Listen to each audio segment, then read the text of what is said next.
Welcome to another episode of Fatherhood Voices, and I have a special guest back again. It seems like every time I shoo her away, she just comes back again. Hey. So, ready to unravel more of the deep, dark secrets from the Rodarte household. So, welcome back to you, Alyssa Rodarte. Who are you, and where did you come from? Melissa Rodarte. I am the oldest of three. So I am the oldest daughter. Yeah. And I came from your house. Okay. Well, we're going to dive into part two and a little bit more into some of the issues, trauma, success stories that you had growing up. And we're going to start soft and we're going to go into the pencil concept theory. And this had to do with something that I started to do with you in high school. And that was to not let you out the car every day when you went to school until you sold me something. So whether it be a pencil, a piece of paper, a pen, or eraser, one of the things that I had you do was go ahead and articulate a sales presentation to me. So, do you remember that? Yes, I do. Because every day I would have to sell you something. It would be a pen, a pencil, a piece of paper, an eraser, anything random that we had on hand. And I wasn't allowed to get out the car until I sold. Sometimes you'd make me start all over if I didn't effectively sell you on whatever the product was, or you would detour.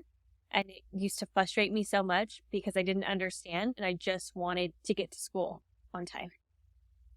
And I know a big part of that came from at the time I was hiring a lot of people for the position that I was in, and I was hiring people to fill sales positions.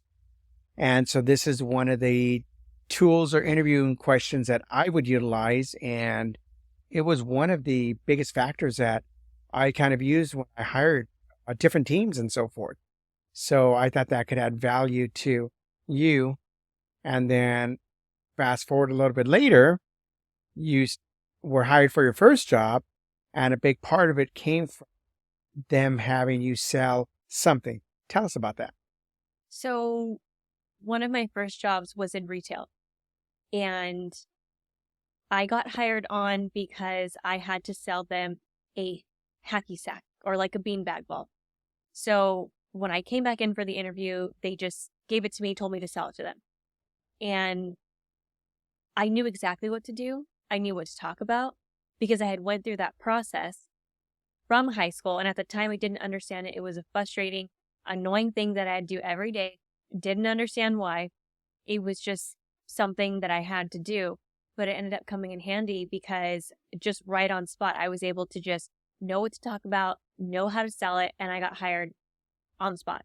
So, and then just in our conversations, I know that as you're sitting on interview panels to help with the hiring process now, you've taken from that question to help you kind of decide if these new team members will fit, kind of what you guys are looking for. So, yes, I've actually been able to take the concepts and take that question into consideration when I've been helping with the hiring support for different positions.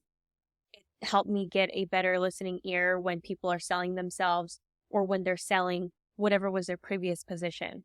It made me more aware to their effectiveness of how they can present themselves.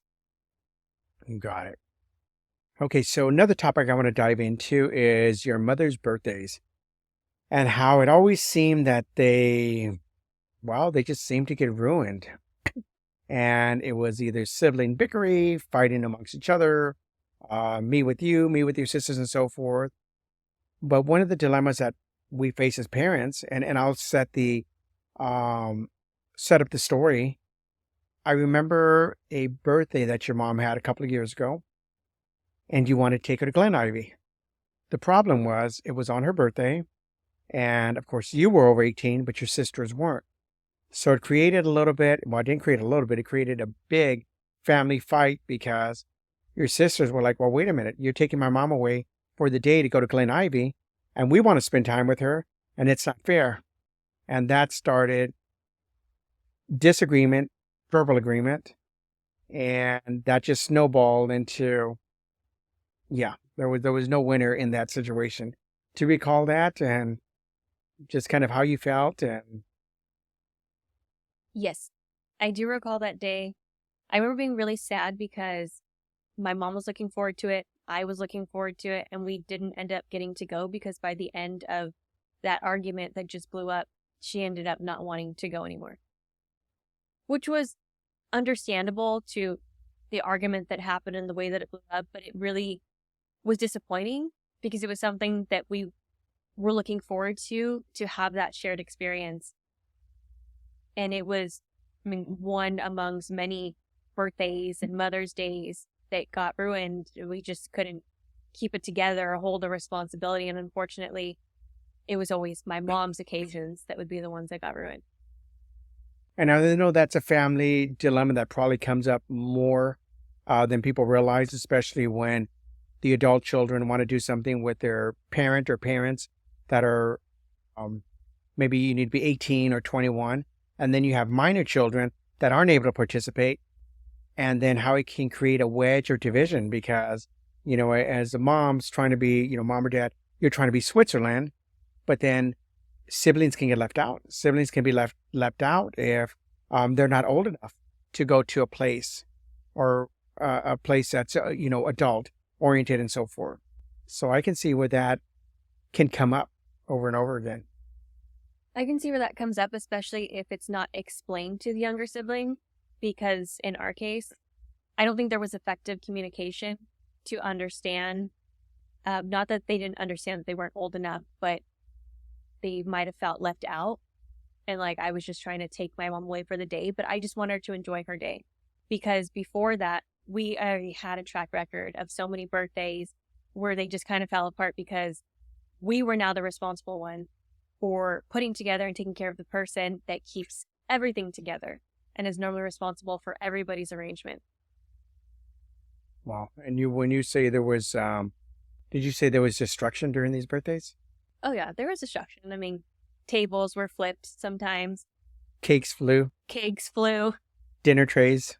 Dinner tray. Expensive dinners sometimes. Expensive dinners. I think you still owe me. I think you still owe your mom A P.F. Chang's dinner because that ended up all over the floor.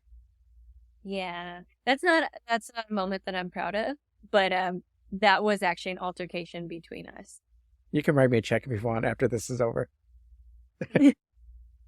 So kind of switching topics now, and I did a topic, a reel about 2 weeks ago on fathers showing up, men being men and showing up for their children. And a lot of times children are punished, especially by their fathers, because if they don't have a good relationship with their mom, so let's say they're separated or broken up, a lot of times men tend to punish their kids by not showing up in their children's lives. And they think they're punishing the mother of the children, but they're actually punishing the children. So I just want to get your perspective on that. And So it is important for fathers to have an active part in the care and the leadership of the family, as well as how they treat the mother of their children or even mother figure. Because however you treat that person is how your kids are going to treat them also, or how they're going to take from the situation how to be treated. So for daughters, it's especially important because you're teaching them how men should treat them. And eventually they're going to start paying attention to those characteristics, those traits, those situations, and they're going to go find them because they sound familiar and they feel familiar to how they grew up. And with boys, you're teaching them how to treat women. So they're going to in turn treat their mother that way, and they're going to treat other women around them. So if you're not treating them well, then they're not going to treat women well. Or daughters are not going to find somebody who treats them well. And if you do treat them well and with respect, and that's what you show to your children, then that's what they're going to take, and they're going to then repeat a positive or a negative cycle as they grow. And it's also going to influence the type of people they bring into their life. Now, something that I experienced in the past, watching friends or people I used to work with before, and they would share custody with the children. And then they were constantly calling the police on each other because if someone was late, even just like 3 to 4 minutes, they'd be on the phone or yelling and cussing and back and forth. And it was almost like drama every single weekend when the kids were picked up and dropped off and they didn't get dropped off by a certain time, or clothes that went with them didn't come with them. So, sometimes the mothers and fathers, especially if they're not together, will punish, they're trying to punish each other. But during all this, it's the kids that are becoming the innocent bystanders because there's this toxicity going back and forth, the arguing, the screaming, the police are involved, the constant reports, and it's all ego, a lot of ego that comes into play. What are your thoughts on that? That is very ego driven. And ultimately, you're only hurting the child. You're only hurting your children when you do that. No matter what the situation, there's not an effective communication between the parents. And it sounds like when you're in those situations, they're not even trying to co-parent. So they're essentially being selfish and being ego driven and not realizing that by making drama every time and by calling the cops, it may be satisfying to your ego in that moment because it feels like, you're making a score, you're able to do that or whatever it is.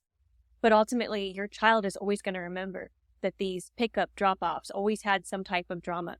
And it's going to be a traumatic experience for them, and they're going to carry that on in one way or another. Let me ask you a question. So, do you think that it can have immediate dramatic effects on the child? Oh, definitely. So one of the first things, if there is always a dramatic experience when that happens or police are involved, immediately you're creating a anxious child or you're creating an aggressive child because either they're going to get anxious because they know something's always going to happen. They might have a change in behavior. They might get like stomach aches or not feel well because their anxiety, they're going to start holding it in their body, whether they're an anxious child and they're always assuming that something's going to happen. So every time that they get switched off between whichever parent, they're going to start getting anxious. Or they might learn to be aggressive following by one parent or both of the parents, which typically there is one parent that they tend to use as a role model more than the other. So they might start turning on the other parent or follow by the behavior that they see. I truly believe when people say children are like sponges. I was at Costco a couple weeks ago, and there was a young couple with their son, and I don't know if they were just the mother father, if they were married or just boyfriend girlfriend, but he was trying to buy this mountain bike, and there was a little bit of argument that happened amongst each other, and I was just happened to be in that aisle, and I remember him turning to her and just very aggressively saying, "You're such a nag. Why don't you just stop nagging? You're always nagging." I'm like, "Oh, okay, this is getting interesting. Let me just grab what I need from that aisle and exit myself." And I remember the child, who was probably 3 or 4 years old, he turned around and said, "Mom, you're a nag. Nag, nag, nag. Stop being a nag." And I was like, whoa, just from that verbal altercation, which literally only lasted about 30 seconds to a minute, the child picked up on that so quick and then now was just repeating what he had heard his father say. And I was just like, wow, who knows what else the child is learning, what kind of learned behavior is happening. This was just at Costco. What's happening at home? So that's a prime example of repeating that cycle and taking on that behavior immediately. So if that kid is already just repeating what the father is saying, who knows if he actually is respecting them or the things that he's going to say to her after. So he's already favoring the way that the dad's acting. Unfortunately, there's going to be a lot of dissonance between that family and the way that he's going to grow up because of the way that he's going to view his mom based off of his dad's perspective that he's already taken on. Now, I know one of the questions that you asked me just the other day, you asked me when I would get upset, why I would leave. I would just get up and leave. I would walk out the door. And I'm just curious where that memory came from, that now years later you decided to bring that up, or did you ever get your answers? Or I started to understand as I was older why a little bit. But what it did for me as a child, and I think what it did for my sisters, was show that when things got hard, you would just walk out. So it was confusing. I didn't understand why you would always leave, because whether a situation was most of the time escalated before you even left, I didn't understand why. And it then in turn, I started looking inward as to why you would end up leaving, whether I had anything to do with the situation or not. And I think a big part of that on why I used to leave was because it was escalating to a point where I didn't want it to go over the top. So it's like, okay, let me exit myself from the situation because I don't want it to turn physical, or I don't want to say something that I'm going to live to regret later on because, words can be sometimes more hurtful than even physical, you know. So that was my reasoning for stepping out, walking out. And I'm sure it left a lot questions in the moment. Like, you bring up a valid point. Well, as a children can think like, what is it something I did wrong? Was it something I said? Could it have been avoided? But in that moment, I just wanted to exit myself from the conversation so that I wouldn't get any worse. Because, during those times, I lived, I was very strong in my masculine and, a little bit of a hothead, just a little bit. But I could just, fire off Okay. sometimes without even thinking. So that's kind of a little bit of an answer to your question as far as. So I think as we've seen that by you leaving, there's so many different situations, it's actually essentially backfired on you, because that's come back around into arguments or situations where it's, well, you always leave. Oh, well, that's what you always do. Or that's what my dad does. He just leaves when situations start arising. And I think a better way that could have been avoided is, had you not just walked out in a fuss or in a hurry, whatever it was, you'd normally be frustrated, you would leave, but you wouldn't say anything. So as kids, we wouldn't understand, like, are you coming back? We don't know. How long are you going to be gone? And you may not have had the answers at that time as to where you're going, how long you're going to be. But I feel like a lot of the trauma and a lot of those just memories of it being a bad situation could have been maybe just a little bit softer of blows if you would have just told us that you were coming back. If you would have just explained to us why you were leaving, then we would have not understood because we were children, but we would have remembered, okay, well, dad leaves when these situations happen. But he did turn around to say, I'm leaving right now for this reason. I'm coming back, rather than just leaving and us not understanding the situation that even happened in the first place and what was going to happen after it. Well, I think you bring up a good point, and this is something for the parents out there is, especially if someone is quick to exit when things go sideways. I think you bring up a valid point that, let's say it's a father, he should at least articulate, you know what, I am coming back, but right now I just want to remove myself from the situation because I'm very upset, and now's not the time to talk about it. Now, I'm not saying that's the right way, the only way to handle it, but at least, like I said, taking your feelings into consideration, or the children's feelings, or even their significant others' feelings into consideration, saying, hey, I just need some time to cool down. I need to go take a walk, or I need to drive to Vegas. I'll be back in a couple of days. No, but you get what I mean. But at least I get your point, though. At least letting them know, like, hey, I will be back, but right now I just need to remove myself from the situation so I can go gather my thoughts. And I think that would have been more helpful. Yeah, that would have been a lot helpful, and that would have, like I said, might not have stopped the trauma, it may not have stopped the situation, but it would have minimized the blow or the memory of just you leaving and walking out through those situations that most of the time we didn't even understand what was going on. So parents, if you do have to exit yourself from a situation because now you're in a heated argument, at least let that person know that you are coming back, but you do want to exit yourself from the situation at that point in time and go gather your thoughts, or go cool off, or just go process things and then come back. And that'll minimize probably the argument too. It might minimize future arguments. And I want to talk about how when things like that happen, your kids are watching, they're absorbing, they're taking into account, and they're holding on to it somehow. So it's going to be very easy for them to repeat that pattern of being with somebody who either they treat that way and they can walk away easily in a frustration, in an argument, or they might find somebody who does the exact same thing.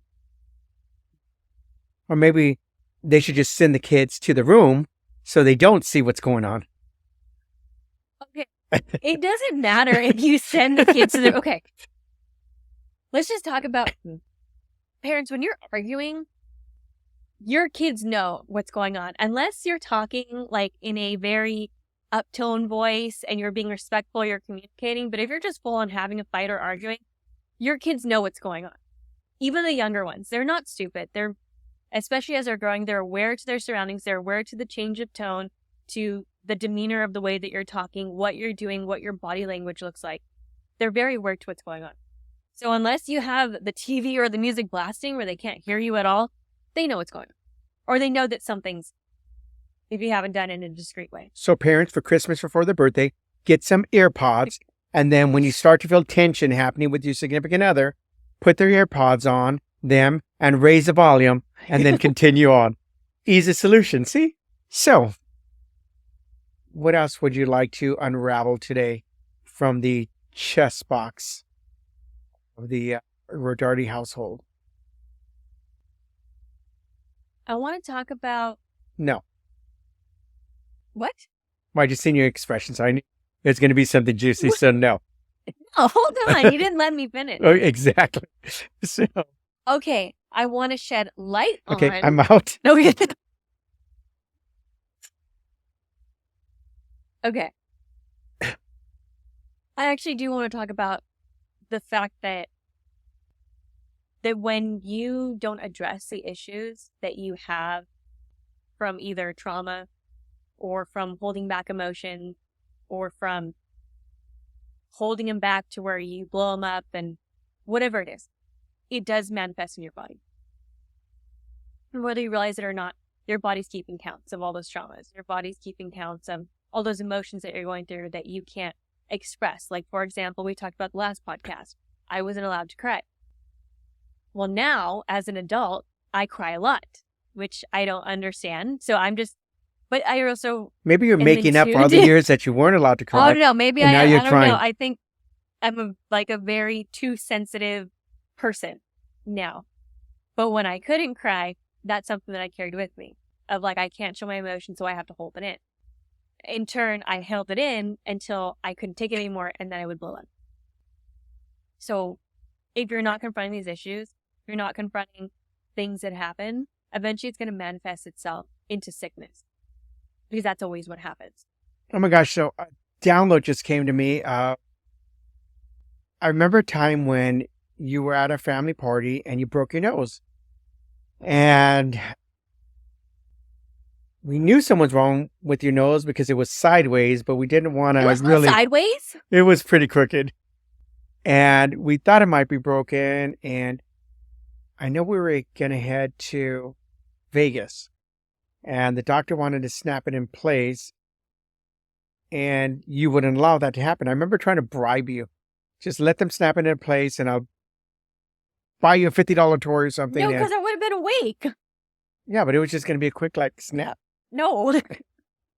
But prior to that, before we went to the doctor and before we knew it was broken, even though we knew, it was crooked after that family event, you had a ceremony that following day for a belt because you were in Taekwondo.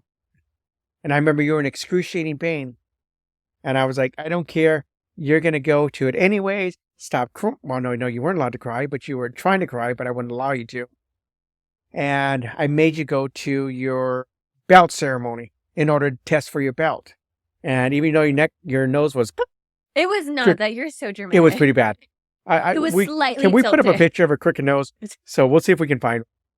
And I just remember, like not taking into account how you're feeling, the pain you were going through, or the crookedness of your nose.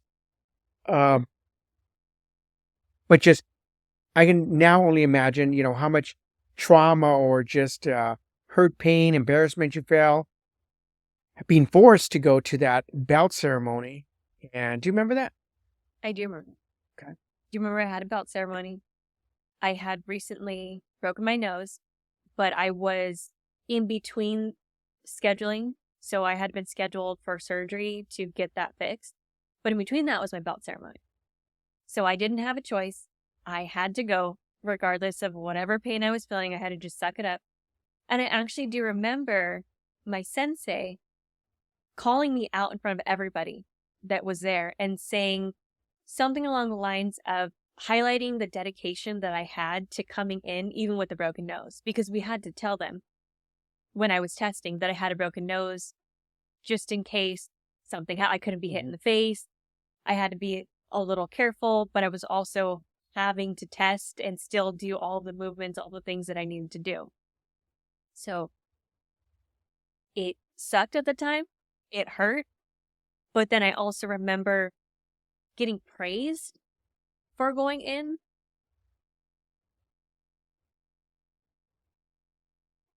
Now looking back on that in adulthood, um, do you think it was the right decision to go, or do you think in retrospect I probably shouldn't have forced you to go? I don't know, I think about it. I didn't remember that. So thanks for bringing up that memory, because that was a missing piece to how I got there. I actually didn't know it wasn't a choice.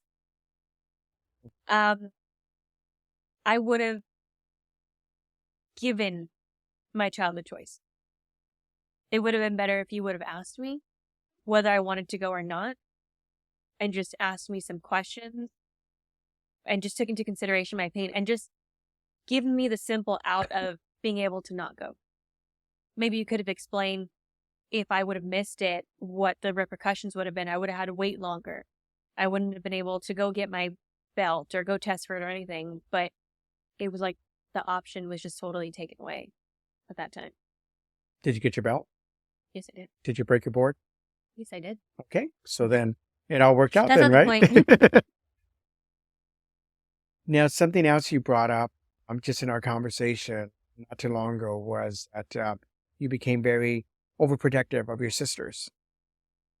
And I just wanted to dive a little bit into that, where that came from, and why you felt that you needed to be, of course, being the oldest, but also how you took on the role of a protector for your younger siblings.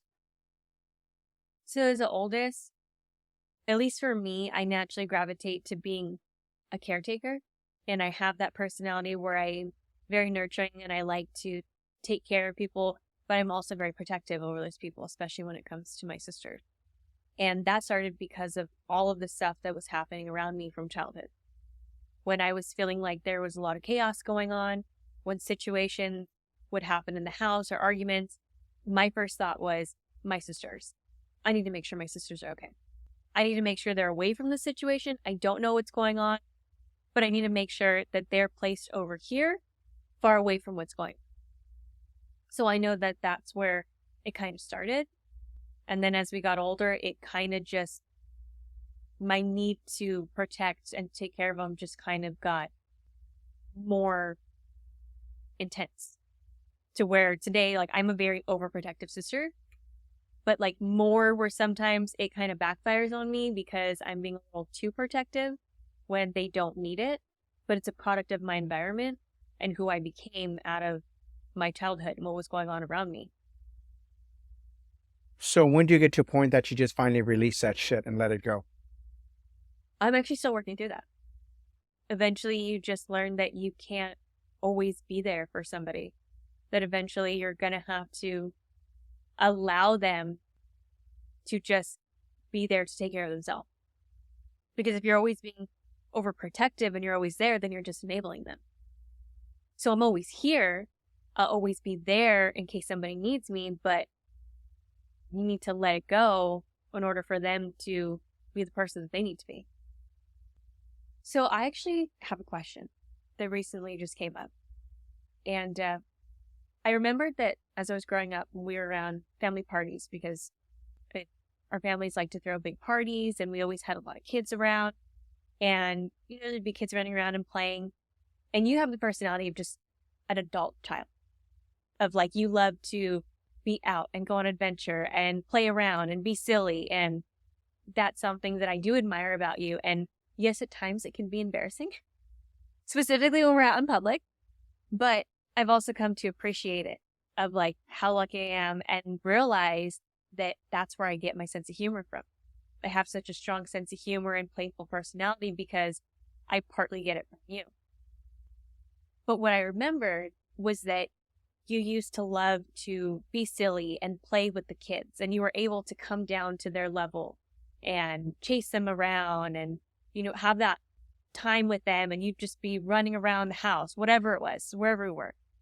But I also remember that a lot of our family would start nagging you, or they would immediately just be on top of you to stop doing that, and would tell you things of to knock it off and to leave the kids alone. And I mean, as far as we could tell, they were having the best time of their lives. And to this day, some of those kids that used to play with love when you're around. And they even, growing up, they asked when you would be there or to have you around. And I always thought how sad it was to see that you just wanted to play with the kid and you just wanted to bring some type of joy or happiness, and you were able to come down to that level with them, but you always got criticized for it. And I just wanted to know how that made you feel. Well, I really want to go there. Wow. It's an honest question, but I want to know. Okay, I'm supposed to be asking the question. Okay, so, wow.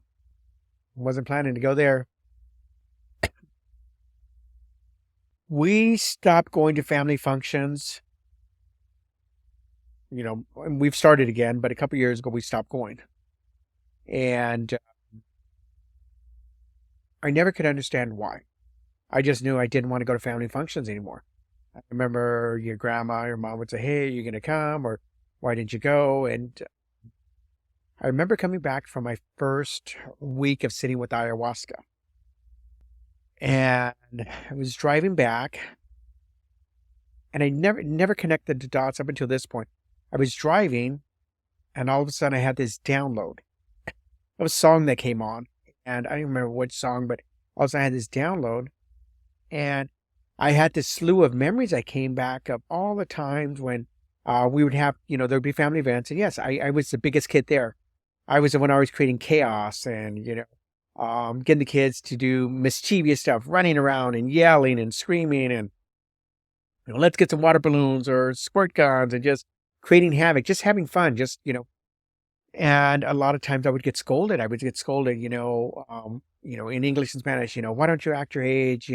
Stop acting like a kid," and I would get scolded. And there were times where I was in positions of authority and power, being in politics or in the city council or even in, corporate America. But when it came time for, when it's time to take off the suit or the uniform or whatever it was, I've always been a kid at heart. So I loved just kind of running around with the kids. I didn't really connect with, my cousins that were that age because they were into their sports, and that just wasn't me, or the aunts and uncles, into politics or just other stuff they went to. So my thing was the kids, which is running around and having fun and just, having fun with the kids. And I remember we stopped going to family functions, and I didn't know why either. And your grandma would ask me, like, "Why aren't you coming?" And I couldn't give her an answer. I remember driving home from an ayahuasca ceremony, after flying in, and I just had this download where all these memories started coming, and I started hearing like, my different aunts and uncles and just scolding me and talking down to me, "Stop being a child, act your age and, act like a grown up." And what it is was, even as an adult, it traumatized me. It traumatized me to a point that it made me feel like I was doing something like wrong, like dirty, like that it was wrong to play with the kids, and almost it made it seem like it was inappropriate. And I didn't realize that by them scolding me, that what it did was it imprinted like trauma as an adult. That all of a sudden it's like, this is who I relate to with the kids. And now you're telling me that I can't have fun with the kids and I don't need to fucking go to these events. And we did it. And we stayed away. And we stayed away for years, it seemed like. And it wasn't until I finally came to the acknowledgement of why I stayed away that is I was able to work through that. And I remember confronting not only your grandma, because your grandma was one that did, um, you know, would say that stuff to me, and I confronted some aunts and let them know, like, hey, this is how you made me feel. That we started the process. I want to say healing, but we're able to put that behind us and then move forward. But it did leave things were never the same after that. I don't think I've always still a kid at heart, but at that point, the young cousins were now getting a little bit older, and that time had kind of passed. So definitely missed out on some fun years of being able to just have fun and create havoc, because the one thing I love doing is just watching the smiles on my cousin and nieces and nephews' faces, and just having fun with them. So interesting you brought that up. Well, I want to bring it up too that it's almost like when you were playing with these kids and being able to entertain them, and it was never, mischievous to where they were doing anything wrong of breaking things or doing things that they shouldn't have, like running havoc. It was just fun. And yeah, sometimes you brought out the water balloons and, oh gosh, sorry you got wet by water. It's awful. I mean, I was one of those people that would just get all, whatever my feathers fluffed because I got wet, but it's just water. And they're just kids and they're just trying to have fun. And the way that I seen it was, when I thought about it, it's like you were healing your inner child through being able to be essentially a child with the cousins or whoever it was. And it felt so wrong to me that you would get scolded for it. And it's like, well, who else is going to play with the kids? Who else is going to entertain them and allow them to, do these things and just be kids? Because that's all they were doing. That's all you were doing, was trying to have fun with them. Wow. Well, thank you for bringing up that memory that I haven't visited in a couple of years. Well, I didn't mean to bring it up to re-traumatize you. I just really wanted to know how you felt, because I sure do know that thinking back on it, it makes me feel sad that they made you feel that way. And I didn't realize until this conversation right now how deep that went and how it made you feel. I think even just bringing it up, it still makes me a little emotional about how they, it's almost like they turned off that flame inside of me, of that little Eddie inside that just wanted to be this playful, rambunctious, just fun child. Because I know growing up, I was a handful, and I was, created havoc. I was like the little Mexican version of Dennis the Menace, So, but with that, well, this is a wrap for another episode of Fatherhood Voices, breaking the toxic cycle.